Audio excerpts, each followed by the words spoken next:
তোমার এই রিভিশনের নামগুলো পড়ে দাও।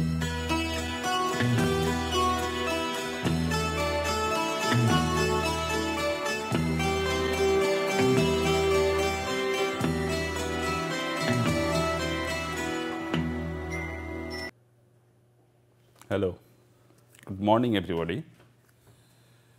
So today we'll at the end of the part on tungsten enzymes, which we were just discussing.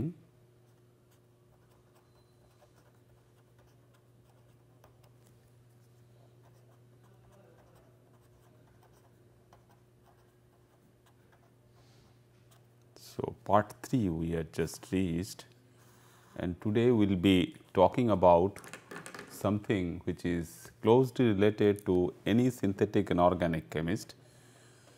So what we do in the laboratory basically,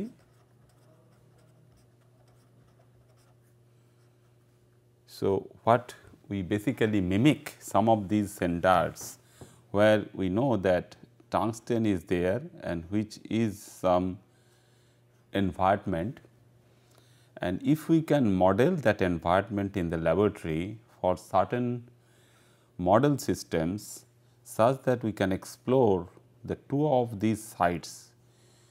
If we just consider that these two are blocked by the ligand, so how, because the tungsten has tremendous role to play based on the metal ion character on the basis of the available oxidation states, and if these two sites we can produce in the laboratory in a model compound, so we will have in our hand the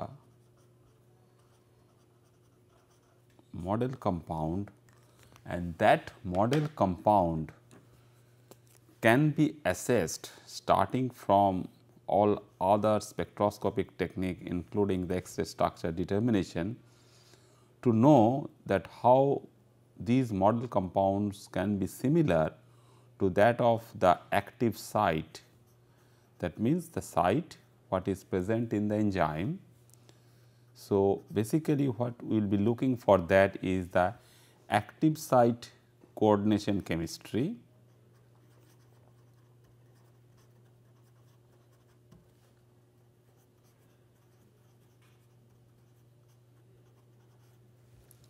based on the environment around the tungsten. So there are several points to know apart from the salt what we can use, that what metal salt we can use to get the corresponding model compound, and what are the ligand system. So indirect informations what we can have in our hand about the nature of the ligand system, that these two atoms which are directly bound to the tungsten site are sulfur sites. So they are of biological origin. So we simply talk to them as they are biogenic in nature. So these biogenic ligands, they can be mostly supplying the donor atoms like nitrogen, oxygen and sulfur. And in this particular case, the sulfur has been identified very nicely, not only from the protein X-ray structure determination, but also from other spectroscopic evidences such as X-ray absorption fine structure, which is a very useful technique, extended X-ray absorption fine structure. So this extended X-ray absorption fine structure can tell us about the separation between the active site, that means the metal site, and the immediate coordinating bond which is given by the sulfur atom. So that also tells us, if we know roughly, not exactly like that of our X-ray structure determination, but this particular spectroscopic technique can give us something which is similar to that of our determination of bond lengths by X-ray structure determination, is the tungsten and sulfur separation. So, this tungsten sulfur separation, if it matches with the corresponding oxidation states of tungsten like tetravalent, pentavalent and hexavalent, and the corresponding sulfur environment, that means we can have several sulfur groups. We know that it can be double bonded sulfur, it can be SH coordination, it can be RS minus the thioether sulfur, or it can be SH minus. So, these basically the nature, all these informations can give some idea about the nature of the donor atoms. So, nature of the donor atoms around the tungsten environment can be nicely modeled. So, this modeling experiment, so whatever scientific discovery we can have in our hand, we always try to have some model experiment. So, what basically this tungsten terene cofactor is giving us around the tungsten site as the coordinating ligand, which we can find for the typical reaction, which is the modeling of the reaction, which is the hydration of acetylene, which is a very simple reaction. One molecule of water goes to attach to acetylene molecule, and acetylene we all know has a carbon-carbon triple bond. So, addition of water molecule which is being activated by the tungsten center, and that hydration of acetylene provides us the corresponding transformed product as acetaldehyde. So, in AH, that means acetylene hydratase, we can have a corresponding model compound which is oxo-tungsten compound having two ligands. Ligands are abbreviated as MNT. MNT is nothing but malonitrile dithiol. So, malonitrile dithiol is providing two sulfur groups each from this particular unit. So, this is the basic backbone of this MNT2 minus ligand. So, the ligand has a corresponding charge of 2 negative.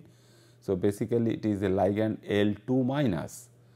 So, this L2 minus ligand when attaching to the tungsten site, and tungsten is there as a corresponding oxo group.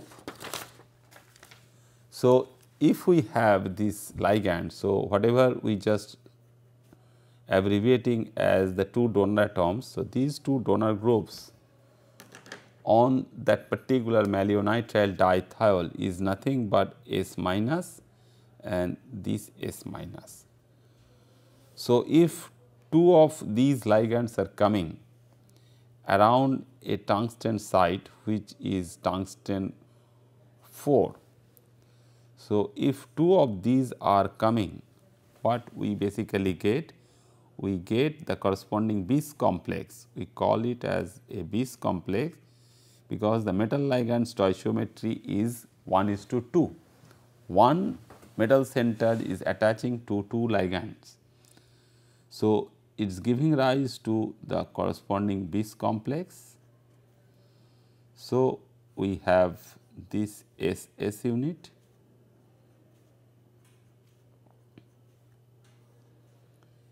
and depending upon the metal salt what we are using, because sometimes we have seen that some of these compounds which are very stable in their corresponding oxo form. So, metal salt can itself be some oxo salt such that when immediately this compound is forming, we have the oxo tungsten compound. So, here 2 negative charge and 2 to 4. So, altogether 6 negative charges are accumulating on the tungsten, when if the tungsten is in +4 oxidation state. So, we will have a negative charge of 2 minus on the complex species. So, which can be balanced by some big cation. So, big cation is that some organic cation. So, some organic cation is there, we basically go for some useful cation. So, this is not X, this is some tetraethyl salt type of thing. So, basically is this particular one. So, is a big cation. So, tetraethyl ammonium cation. So, tetraethyl ammonium cation, if it is there, so that tetraethyl ammonium cation can go and attach to that particular anionic species. So, this is the cationic species, and there should be some correspondence between the size of the cation and size of the anion, such that in the crystal lattice good packing can take place, and we can isolate the corresponding salt as tetraethyl ammonium salt of this particular compound. So, very easily, even in any small laboratory, we can make this compound, and this particular ligand what is coming and what has been identified from the biological origin. So, this S minus has some biological origin, because we know that these are the tungsten corresponding tungsten terene factor, and this is the complex unit. So, these two are the corresponding tungsto-terene unit. So, where we have the S minus donor atoms on a complex base unit, and you have the carbon-carbon double bond unit. So, backbone is there.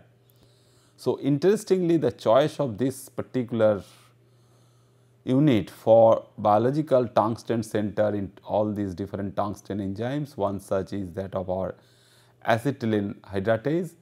So, acetylene hydratase, when we try to model it, we must have the similarity of that particular part. That means, we must have the S minus donor groups on these two, and not only that, but also we can have a CC double bond in the backbone, such that we can have a planar unit related to this particular coordination. So, when this MnT2 minus is giving us this particular salt, so we basically get the model compound. So, very simply we can have the model compound related to the acetylene hydratase enzyme of tungsten. So, this particular compound when we get, so this is one form, and also this particular one when O2 and O2 minus is, this is another form. That means, when we have this O2 minus form, this is the tungsten in the +4 oxidation state.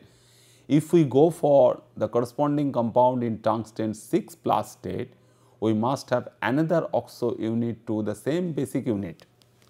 So, this is the compound where we have tungsten in +4 oxidation state, and we all know the catalytic system what we can have in the biological system also, that this can settle between tungsten 4 and tungsten 6. So, how we get this compound is very simple. So, is a 2 electron oxidation or reduction step for these. So, if this is oxidation and reduction reversible, we have 2 electron transfer, and this tungsten site also we can have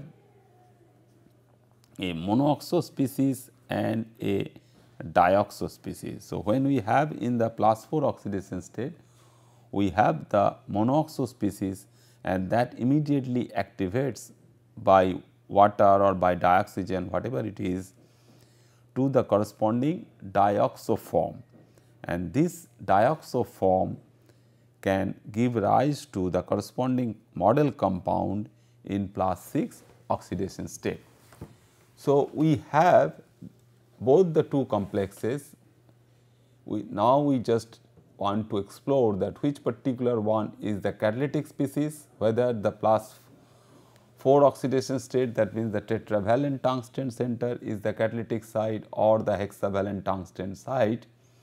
And immediately we can make this compound, because in laboratory this ligand is very easy to synthesize, and this particular ligand, and when it reacts with sodium tungstate where Na2WO4. sodium tungsten has tungsten in +6 oxidation state. So, this is the salt what we can have corresponding tungsten in +6 oxidation state. So, immediate reaction of sodium tungsten with that of our MnT ligand, MnT2 minus ligand or the corresponding sodium salt of MnT. Sodium salt of malonitrile diethyl when reacts with Na2WO4, it immediately gives the corresponding dioxo compound. That means, we are not able to change the corresponding oxidation state what is present for the starting metal salt, reacting metal salt which is there as +6 oxidation state, and that immediately goes through the incorporation of the two ligands units. So, this immediately reacts with Na2MnT and can be smoothly reduced in water to corresponding tungsten 4 by dithionite H2O4 2 minus. So, dithionite is a very good reducing agent.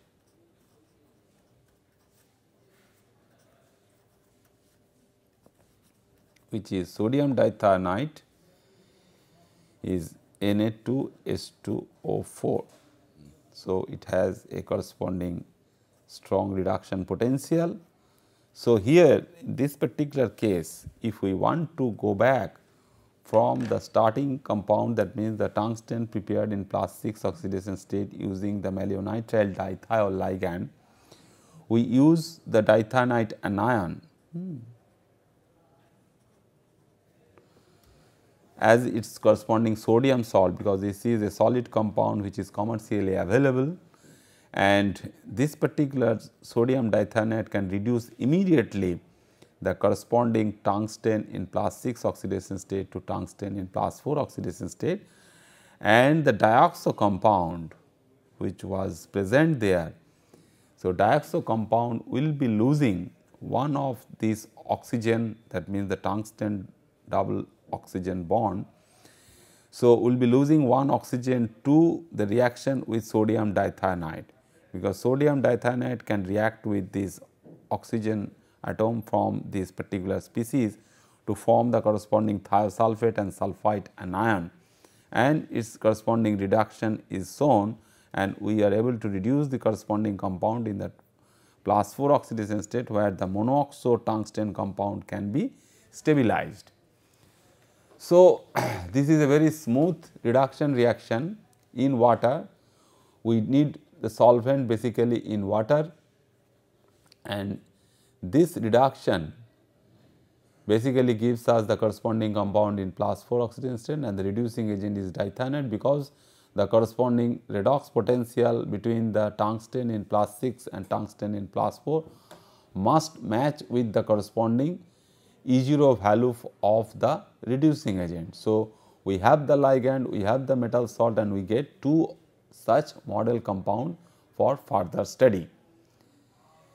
So, this particular ligand is adds its corresponding sodium salt. So, sodium MnT, sodium malonitrile dithiolate is a compound where we attach the dithiol unit on malonitrile, and the dithiol is a dithiolane unit because we have the CC double bond and two sulfur groups as S minus S minus. So, alkene 1,2 dithiolate, and it serves as a very good non-innocent ligand for transition metals such as nickel Mnt2 minus. So, when we have this Mnt ligand Mnt2 minus, not only its reactivity with that of our tungsten metal ion, but is well known as well as well established for the typical coordination chemistry research, that it can bind very nicely with the corresponding nickel salt as well. But while binding the nickel salt, we all know that nickel will have no preference for the corresponding oxo formation or any other species formation immediately. So, around nickel it basically behaves as a simple bidentate ligand. So, SS type bidentate ligand is there, and two such ligands are providing altogether 4 negative charges, and nickel is in the common oxidation state, that means the +2 oxidation state. So, overall charge on the complex would be 2 minus, and like that of our tungsten compound what we have seen just now, that the tungsten compound can be crystallized, can be isolated as precipitate from the solution as its corresponding tetraethyl ammonium, tetrabutyl or any other bulky cationic salt. Similarly, this can also be isolated as the corresponding tetraethyl ammonium salt. So, we require 2 such tetraethyl ammonium cation to isolate the corresponding bis compound having a formulation of NiL2 in the solid state. But this ligand has some interesting property to know.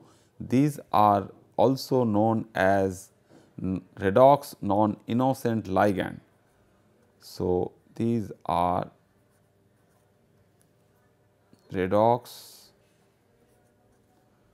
non-innocent ligand, which we all should know and pay respect to these ligands, because whenever we are talking some electron transfer, because all these systems starting from what we know in our some previous classes as the electron transfer proteins, and those electron transfer proteins are there and they show some reactions where those reactions are mostly metal ion centered. That means, the metal can be oxidized or it can be reduced back. What is happening here also for these different tungsten enzymes, that we are looking our attention, we are just focusing our attention on the metal center, that means the tungsten center, and this can accept electron or it can donate electron to some other system. So, it has some stability for 2 other oxidation states where the center can go up for 1 electron oxidation and go down by 1 electron reduction. So, in the similar situation, these compounds can be synthesized in the laboratory again, and if we just go for the corresponding oxidation and reduction reaction, and one typical technique, laboratory technique, is the corresponding cyclic voltammetric measurements. So, if we can have the corresponding cyclic voltammogram and the electron transfer can be identified by the corresponding redox wave, which is known as the corresponding cyclic voltammogram. So, if this cyclic voltammogram is available from there, and if we can notice that at one particular potential it is getting oxidized and another particular potential it is getting reduced. So, if the oxidation is our EPA, the anodic peak potential, the reduction is EPC, the cathodic peak potential, and average of these two basically is represented as this corresponding E0 or E half value. But interesting thing is that if both the ligand center as well as the metal center, because the delocalization through these ligand is such that is very difficult to go for some selective oxidation from the metal orbitals or from the ligand orbital, because they are very much overlap and covalency of the system is such that we have the corresponding metal centered orbitals, the molecular orbitals. If we talk in terms of the corresponding molecular orbitals, the orbitals which are available on nickel and what are available on sulfur, when they are forming the corresponding molecular orbitals, they are having the nature which is closely related to the nickel orbital as well as the sulfur orbital. So, during the oxidation, whether this oxidation, this particular oxidation, that means the value of this EPA, whether we are going for some oxidation on the metal center, if the metal is getting oxidized, we should get a corresponding compound of nickel in +3 oxidation state. And another alternative for that is, if the ligand is getting oxidized, so nickel will stay as nickel in +2 oxidation state, and the ligand what is there. So, ligand will be reduced as its corresponding anion radical. So, these two situations, that means versus this versus this. So, these two situations can be very easily identified if we just look at the corresponding EPR spectrum. So, if the corresponding electron paramagnetic resonance is there in our hand and we get the corresponding EPR spectrum for the oxidized form, whatever oxidation we can do, we can go for the electrochemical coulometric oxidation, as well as we can go for the corresponding chemical oxidation by using some oxidizing agent, goods oxidizing agent. So, this particular trivalent nickel, if the oxidation is metal centered, that means the oxidation is taking place on the nickel and within the species what is formed in the solution, because this particular thing is basically a solution technique and we are talking all in terms of the corresponding solution, because whatever reactions, whatever reactivity patterns we are looking for all these metalloenzymes, those are basically in solution. So, this particular trivalent nickel has one characteristic EPR spectrum which is different compared to that of the spectrum what is present if we go for the corresponding radical species on the organic part, that means organic ligand part, which is providing the corresponding anionic radical or the cationic radical if we just go for the corresponding oxidation. So, if this is oxidation, we go for the corresponding cationic radical on the ligand, and if we go for the reduction is get the corresponding anionic radical. So, this can be cationic radical or the anionic radical. So, the radical can be, so the radical versus the corresponding typical trivalent nickel can be distinguished by measuring the corresponding EPR spectrum. So, that basically tells us what is known as the corresponding redox non-innocent ligand. That means, the during oxidation, whether it is an electrochemical oxidation or a chemical oxidation, the ligand can be oxidized or reduced back from one oxidation state level higher or lower. So, use of this malonitrile dithiolate salt of sodium we can prepare very nicely by using carbon disulfide with sodium cyanide to give the cyanodithioformate salt, which eliminates elemental sulfur in aqueous solution, giving the corresponding sodium salt of malonitrile dithiol. So, we have the CH2 backbone, and this CH2 backbone basically after coupling giving rise to the corresponding CC bond, and this CC bond formation is taking place during the preparation of the sodium dithiolate ligand, and the cyano groups are attached to this particular carbon which is already present to that particular system, and we have this carbon and sulfur from the carbon disulfide, and CN is also attached over there. So, we get the corresponding species with the elimination of one of these sulfur which is coming out as elemental sulfur. So, this particular technique by using a typical salt, inorganic salt, sodium cyanide and carbon disulfide. So, the reaction of these carbon disulfides are very useful, and we can have several such ligand systems. That means, we get something where we can have some sulfur bearing ligand. So, we basically get a sulfur bearing ligand. So, in this particular case, we get malonitrile dithiol dinegative anion, which is SS bidentate ligand. So, having a in backbone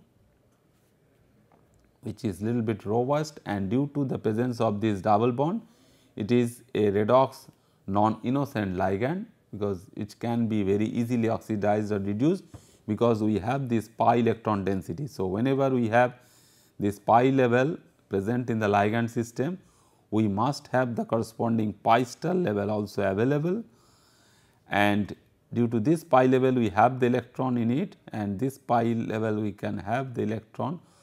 So, we can push one electron in the pi star level, or we can take off one electron from the pi level, such that we can go for the corresponding oxidation of the malonitrile dithiolate ligand.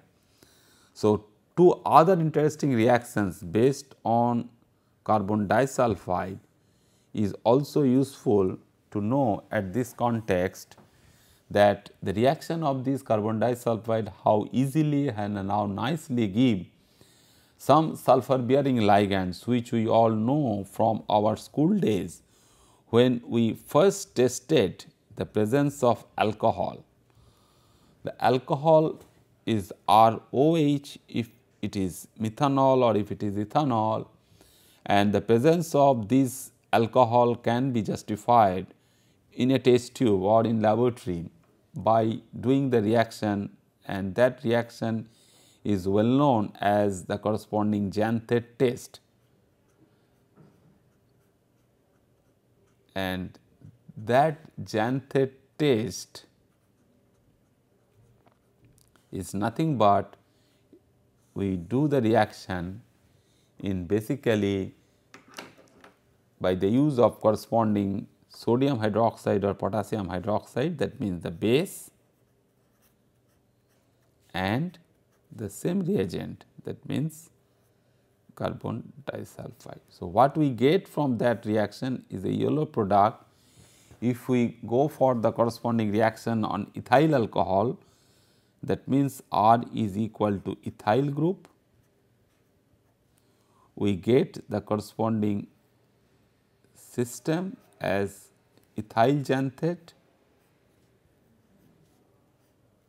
which is again a corresponding salt, and if when we use sodium as the corresponding base, sodium hydroxide from the base, so we basically get the sodium salt of ethyl xanthate. But here the incorporation of two such sulfur atoms are different compared to the incorporation of sulfur atoms in malonitrile dithiol, that these two sulfur groups what are already present in carbon disulfide, it is still present in this, and this particular one is can function also as a very good ligand because it has L1 minus charge. Similarly, another reaction on the amine, that means if we have R2NH instead of ROH, that means some secondary amine which has a very good reaction yield for the same reaction, that means the same base is given and carbon disulfide. In this particular case, whatever thing we get as a corresponding xanthate, that is why the reaction is also known as a corresponding xanthate test. So, xanthate salt is prepared, and here what we get, that means if R is equal to ethyl,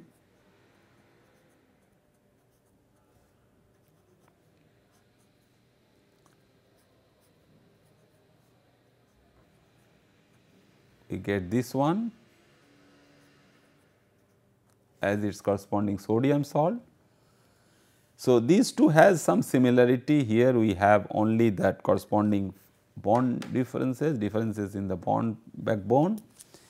Here in this particular one, the carbon disulfide is forming a bond. So, we have a CO backbone and here we have a CN backbone. So, this is the only difference, otherwise these two ligand systems are same, but the electronic structures should be definitely different because the nature of these two bonds are completely different for the carbon oxygen bond and the carbon nitrogen bond.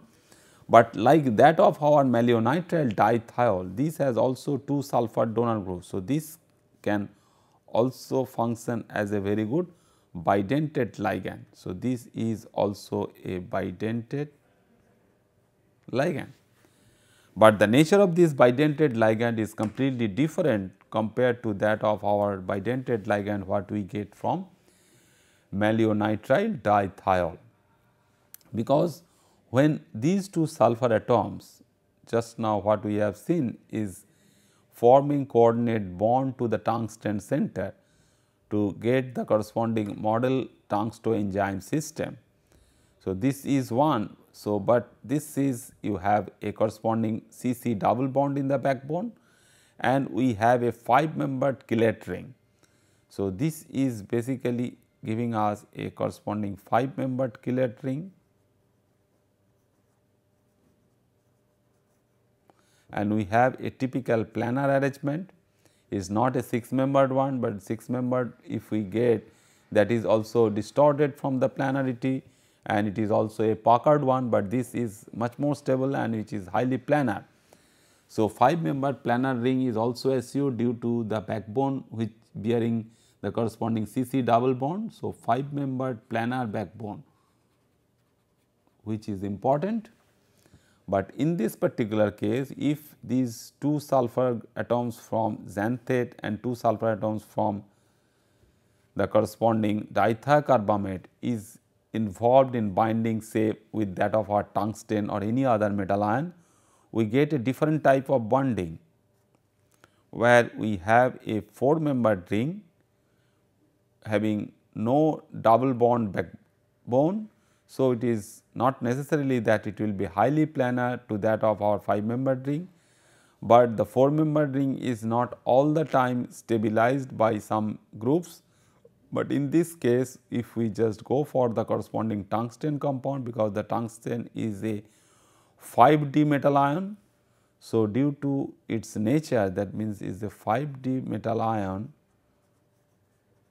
its ionic size in +4 or +6 oxidation state is bigger, and this can show interaction with the bigger donor atoms. The sulfur is also some size of these sulfurs are comparatively bigger than that of our oxygen and nitrogen.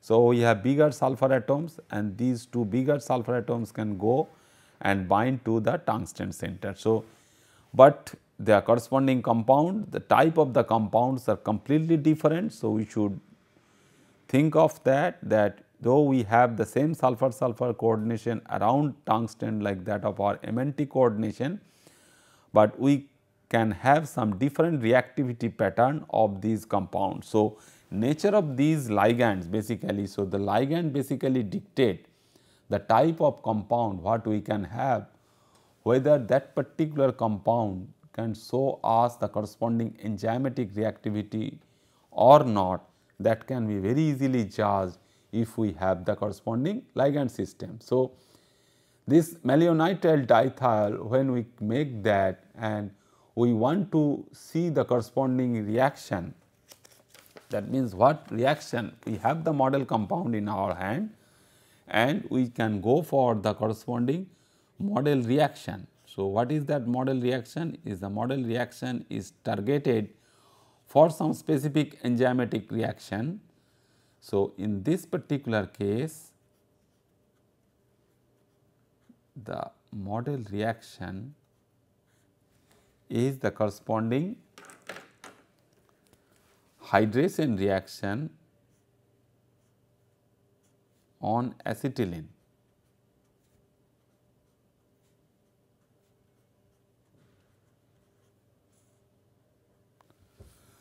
So, we must have to have some mechanism where this water molecule can be activated by the corresponding tungsten enzyme.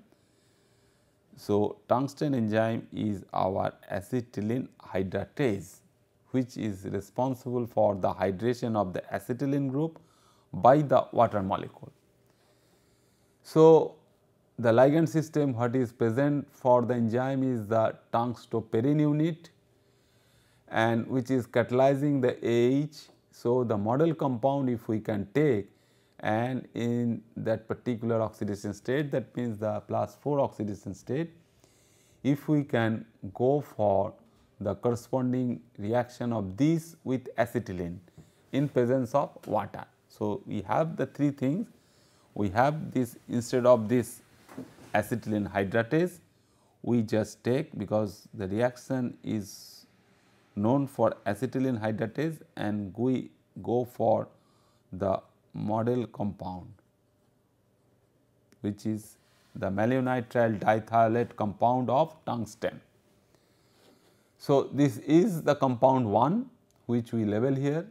So, what we do, the typical experimental setup for this reaction, what we just go for this, we get from this particular reference is a Journal of American Chemical Society reference, and in that particular paper the people who were showing this particular acetylene hydratase reaction, they took the solution of this compound is a anionic compound, because the complex part is anionic, which is stabilized by the cationic ammonium salt, and which is taken as in a 1:1 acetonitrile water mixture, which is deaerated. That means oxygen is not there by argon.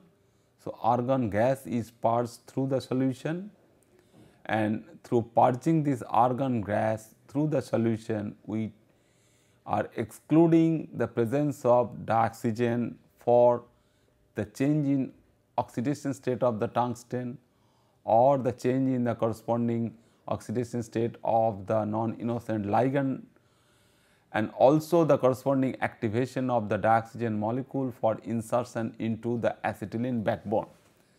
So, through deaerated system, that means in inert atmosphere, what we can see, because this is also deaerated, because we are using water, but it should be dioxygen free, because that can immediately establish the corresponding role of the water molecule for this hydration reaction. So, this hydration reaction is typically dependent on the water molecule present in the reaction medium.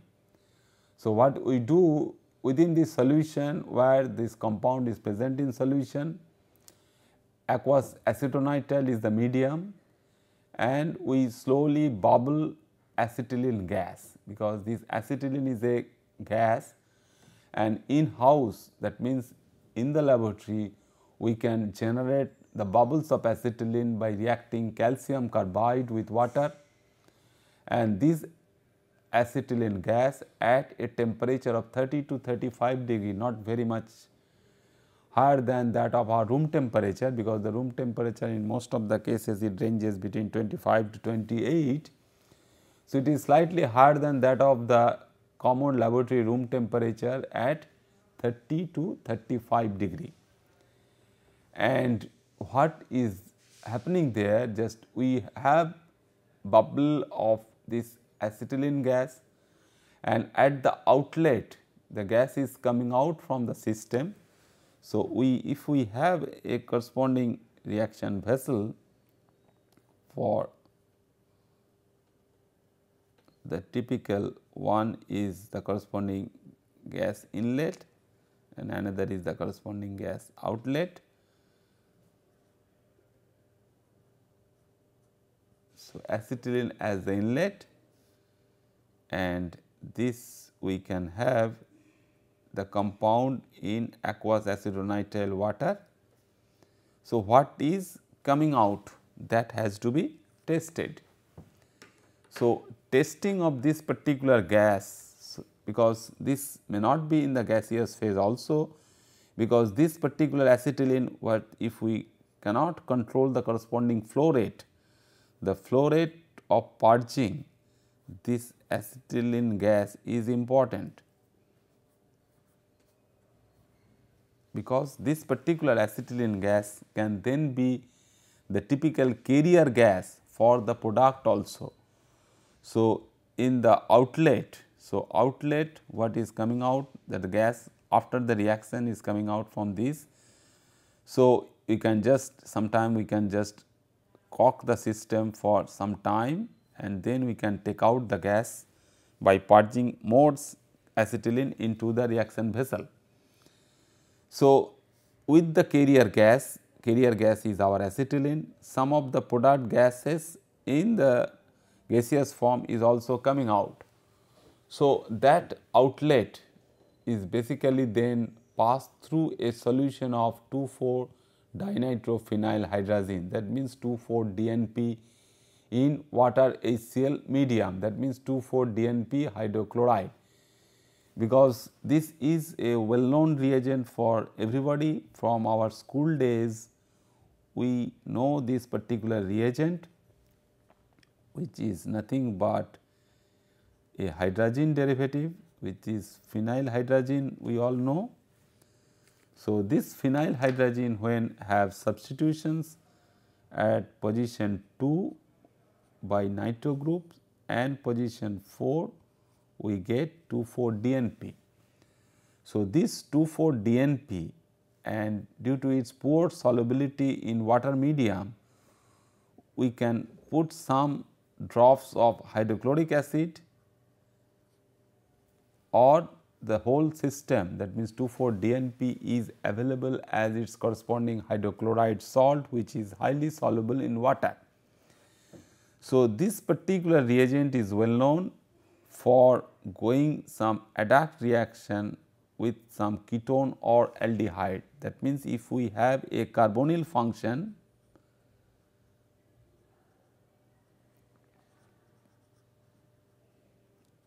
in water medium, that means in some solvent as water.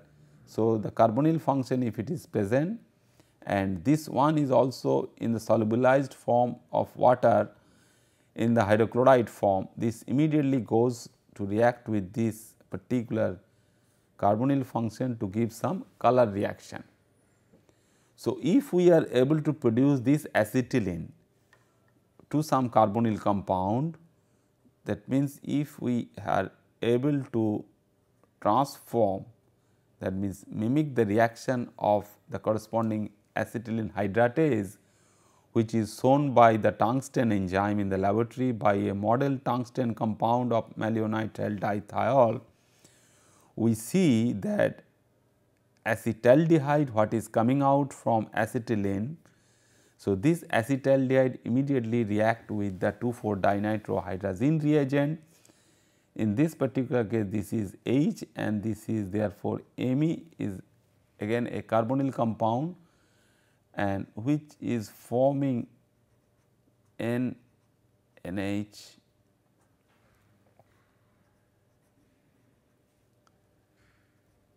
that means corresponding hydrazone derivative. So, we basically get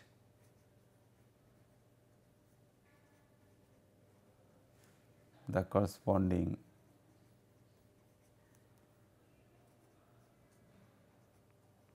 hydrazone derivative from the system, and this is insoluble in water or it is a very less soluble in water. So, it immediately separates out from the reaction medium, and it basically indicated that whether the carbonyl function has been generated from this reaction is the corresponding color change due to this reaction, because whatever change we are take place there is that we have the carbonyl function C double bond O, which is getting changed to some C double bond N imine function, and this carbonyl function has a typical pi to pi star transition at one particular wavelength, but in most of the cases they are in the ultraviolet region.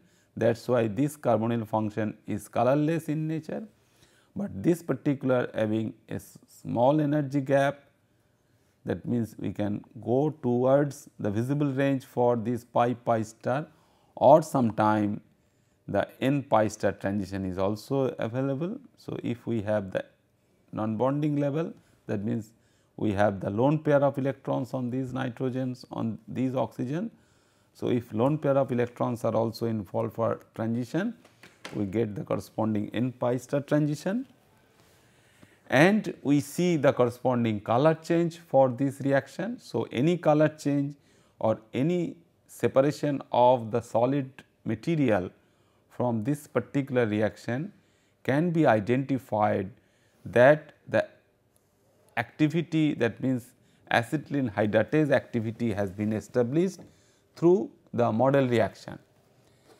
So, during the passage, when we pass the acetylene gas for 1 hour, because this conversion rate for this transformation from acetylene to acetaldehyde is not very fast, the DNP solution slowly become turbid, and the turbidity is due to the formation of the corresponding 2,4-dinitrophenyl hydrazone derivative, which is caused due to the precipitation of a yellow orange solid. So, this 2,4-dinitrophenyl hydrazine as well as the acetylene giving us the acetaldehyde, they are all colorless, but due to that hydrazone derivative or due to the formation of the corresponding C double bond N, that means the imine bond on the molecule, we get slight color change from the ultraviolet region to the visible region, which is yellow orange in color, and that immediately confirms that we get the corresponding acetaldehyde. So, not only 1 hour, the passage is continued for this bubbling of acetylene gas for 4 hours, when appreciable amount of solid appeared, which was earlier as a turbidity. That means turbidity means very small particles are formed initially and which are highly distributed throughout the entire solution, but when more and more hydrazone derivatives are formed, they go for agglomeration and bigger particles are formed, and those bigger particles are basically ultimately heavier than the solvent medium, heavier than the solution medium, and the solid particles are generated from there, and those solid particles are precipitating out from the medium. So, when we get this particular reaction, it is our need that we have used certain compound of tungsten, which is in +4 oxidation state, and definitely this is a monoxo compound. So, we just took the corresponding monoxo derivative of the model compound. So, this model compound what we can have in our hand is the monoxo derivative, and neatly we just go for. So, if this is the involvement of this monoxo compound for the transformation of acetylene to acetaldehyde, we should be able to talk little bit about the corresponding catalytic cycle. So, what is that catalytic cycle? For this particular transformation. So, to know that catalytic cycle, we see that definitely the water molecule is attached. So, it is showing the corresponding acetylene hydratase reaction, but how this particular species is changing, that means how the activation is taking place through a monoxo species to a dioxo species, that means how this particular water molecule is getting activated.